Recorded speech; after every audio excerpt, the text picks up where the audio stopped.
BNP মহাসচিব যে শঙ্কার কথা বলেছেন যে ডিসেম্বরের পরে গেলে এক ধরনের ভোটের শৃঙ্খলা শেষ পর্যন্ত রক্ষা নাও হতে পারে, তার মধ্যে একটা শঙ্কা, এই শঙ্কাটা আসলে কতটা চ্যালেঞ্জের মুখে ফেলবে নির্বাচনকে, আপনার কি মনে হয়? ধন্যবাদ জাহিদ এবং পাপি আপা, সিফাত আছেন, দর্শক বন্ধুকে শুভেচ্ছা। নির্বাচন নিয়ে আপনি যেটা আজকে আলাপ তুললেন সেটা হচ্ছে ভোটের শৃঙ্খলা, বা প্রফেসর ইউনূস বললেন যে পুলিশকে থাকার জন্য, আর দিকে মানে কারো দ্বারা পুলিশ ব্যবহৃত না হয়। ফখরুল ইসলাম আলমগীর বললেন যে ডিসেম্বরের পরে গেলে উনি শঙ্কাবোধ করছেন। শঙ্কার জায়গাটা যেটা, সেটা হচ্ছে যে আমাদের দেশে এই যে অন্তর্বর্তীকালীন সরকার, এটা একটা নতুন ফর্ম। আগে যেটা থাকতো যে আপনার তত্ত্বাবধায়ক সরকার, সেটা একটা লিমিট ছিল, 3 মাসের একটা ছিল, টেনিউর ছিল। অন্তর্বর্তীকালীন সরকারের অ্যাকচুয়ালি দুইটা বিপদ, একটা হচ্ছে যে তার নির্দিষ্ট কোনো মেয়াদ নাই, আবার এটা বাই নেমই বলা হচ্ছে এটা একটা অস্থায়ী সরকার, এটা খুব বেশি পার্মানেন্ট সরকার হওয়ার সুযোগ নাই। ফলে তার নামের মধ্যেই তার মধ্যে একটা মানে লিমিটেশনস আছে, যেটা নতুন করে ঝামেলা। সে তো ইচ্ছা করলে পার্মানেন্ট হতে পারে, স্থায়িত্ব পেতে পারে, জনগণ যদি চায় আর কি। জনগণের চাওয়ার কারণ এর মধ্যে কিন্তু তা সরকারের পক্ষ থেকে বলা হচ্ছে জনগণ বিষয়টা একটা ব্যাপার আছে, জনগণ যে চাচ্ছে সেটা আমরা কিভাবে বুঝবো, এটা একটা বিষয় আছে। যেটা প্রফেসর ইউনূস বলেছেন, জনগণ ওনাকে চায়, এখনই চাচ্ছে না যে উনি চলে যাক। জনগণ এখনই চাইবে কেন চলে যাক উনি? জনগণ তো চাইবে যে উনি সংস্কার, বিচার, নির্বাচন করে উনি যাবেন।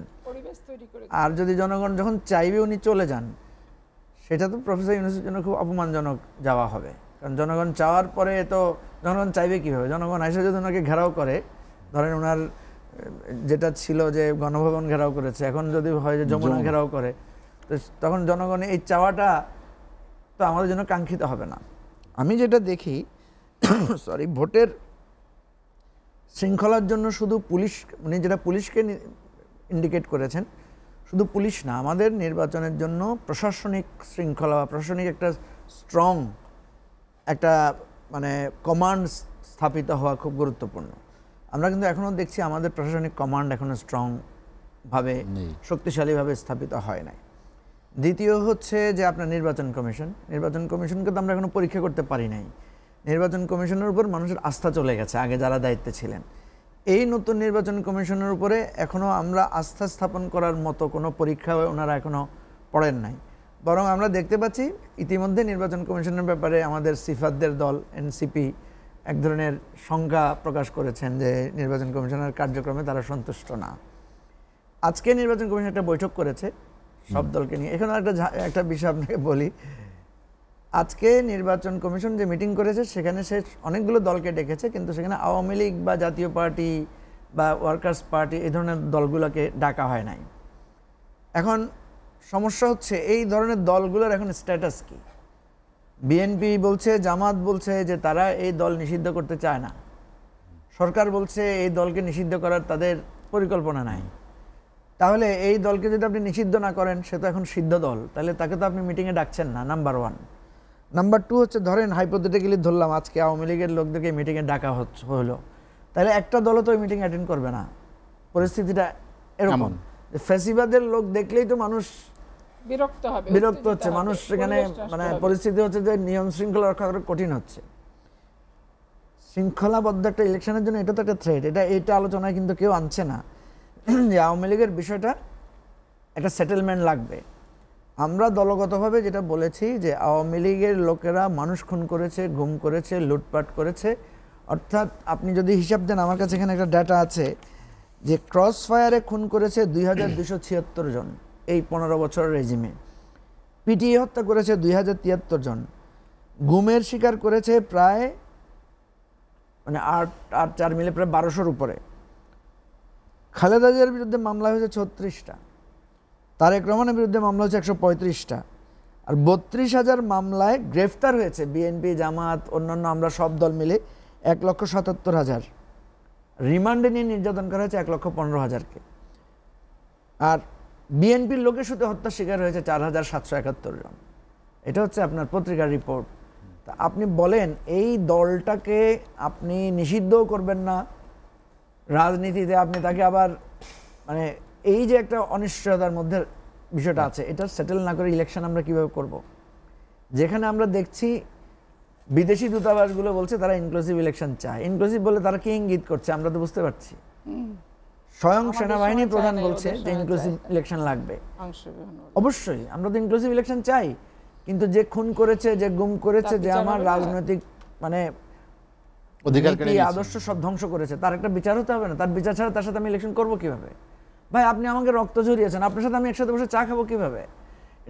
এটা তো একটা ফয়সালা হইতে হবে। এই জায়গায় আমি প্রশাসনের বিশৃঙ্খলা বা প্রশাসনের সঠিক শৃঙ্খলার অভাব, পুলিশের এখনো শৃঙ্খলা না আসা এবং আওয়ামী লীগের ব্যাপারে একটা চূড়ান্ত সিদ্ধান্ত না আসা, এগুলো কিন্তু আমাদের ইলেকশনের জন্য থ্রেট। এখন দেখেন বিএনপি বলছে আমরা আওয়ামী লীগ নিষিদ্ধ হোক চাই না, জামাত বলছে যে আওয়ামী লীগকে ফ্যাসিবাদ বারবার বলতে তাদের ভালো লাগছে না, কিন্তু আওয়ামী লীগের লোকেরা একটা মিছিল বের করলে সবার আগে সেখানে বাধা দেয় কে? সবার আগে বিএনপি জামাতের লোকেরাই বাধা দেয়, সবার আগে সেখানে হামলে পড়ে। তো এই ধরনের বিষয়গুলো আমাদের একটা জায়গায় আমাদের একটা জায়গায় সিদ্ধান্তে পৌঁছতে হবে। সিদ্ধান্তে না পৌঁছা পর্যন্ত আপনি নির্বাচনে, যে ডক্টর ইউনূস বললেন যে উনি সর্বকালের শ্রেষ্ঠ নির্বাচন করবেন, এই জন্য আমি বলছি যে এই জায়গাগুলো খোলামেলা আমাদের মধ্যে আলোচনা হয়ে ঠিক হওয়া দরকার ভাই। শুধু যেখানে যাচ্ছি শুধু ব্লেম গেম, একটার পর একটা কাদা ছোড়াছুড়ি, এটা তো পুরানো বন্দোবস্ত। এই জন্য আমি আপনাকে যেটা বলি যে সরকার এবং বড় রাজনৈতিক দলগুলো আওয়ামী লীগের বিষয় খুব স্পষ্ট করে কিছু বলছে না, কেন বলতে চায় না? এখন যদি আপনি বলেন, আমি তো ধরেন এখানে পাপি আপা আছে, আপা হয়তো মন খারাপ করবে, বা অন্যান্য দর্শকরা বিভিন্ন দলের সাপোর্টাররা আছেন। প্রথম কথা হচ্ছে আওয়ামী লীগের তো একটা সাপোর্ট বেজ আছে এখানে, সবাই তো পালায় যায় নাই। এখন কেউ হয়তো মনে করে যে আওয়ামী লীগ যদি থাকে তাদের ভোটগুলা কারো জায়গায়, ধরেন আমি আরও খোলামেলাভাবে বলি, পাপি আপার ধরেন আসন, সেখানে জামাত ওনার প্রতিদ্বন্দ্বী, জামাত মনে করবে পাপি আপারকে ঠেকানোর জন্য হয়তো আওয়ামী লীগের লোকেরা জামাতকে ভোট দিয়ে দিবে। আবার যেখানে হয়তো জামাত শক্ত, প্রতিদ্বন্দ্বী পরিষ্কার, সেখানে হয়তো মনে করবে যে জামাতকে ঠেকানোর জন্য ওই আওয়ামী লীগের সাপোর্টাররা বিএনপিকে ভোট দিয়ে দিবে। এই ধরনের কিছু কনস্টিটিউয়েন্সি বেসড এই ধরনের কিছু ইকুয়েশন আছে। আমি বলছি না যে নির্বাচন তো একটা কৌশলের ব্যাপার, যার দলের কৌশল থাকবে, কিন্তু আপনার এই অস্পষ্ট অবস্থানের জন্য আমাদের জাতীয় রাজনীতি তো ক্ষতিগ্রস্ত হচ্ছে। আমরা তো একটা জাতীয় ঐক্যমতে পৌঁছাতে পারছি না। আওয়ামী লীগের ব্যাপারে একটা ঐক্যমতে আমরা পৌঁছে গেছি 5ই আগস্ট। সেদিন কিন্তু আমরা মানে একেবারে ডাউন টু আর্থ সবাই রাজপথে নেমে এসেছে যে শেখ হাসিনার পতন ছাড়া কেউ ঘরে ফিরবে না, এরকম একটা ঐক্য হয়েছে। সেই ঐক্যটা এখন থাকবে না কেন? তার মানে এখানে আরেকটা কথা হচ্ছে, আওয়ামী লীগকে যদি আপনি নিষিদ্ধ করতে চান, আওয়ামী লীগের লোকদেরকে যদি আপনি শাস্তি দিতে চান, এটা তো একটা লিগ্যাল প্রসিডিওর, আইনগত প্রসেস আপনাকে ফলো করতে হবে। সেই জন্য আমাদের কথা স্পষ্ট, যারা গুম করেছে, খুন করেছে, অর্থনীতি ধ্বংস করেছে, দেশকে একেবারে ধ্বংস করে ফেলেছে, এদের বিচার হতে হবে এবং এদের বিচার সাপেক্ষে আমাদেরকে একটা রাজনৈতিক অবস্থান নিতে হবে। আমি পার্সোনালি মনে করি যে আওয়ামী লীগকে 2টা মানে টার্ম আওয়ামী লীগকে ইলেকশন থেকে বিরত রাখা, তাদের নিবন্ধন বাতিল করা, বাট অবশ্যই সেটা আইনগত প্রক্রিয়ায় ব্যবস্থা নিয়ে আমাদেরকে ঐক্যমতে থাকতে হবে এই জায়গায়।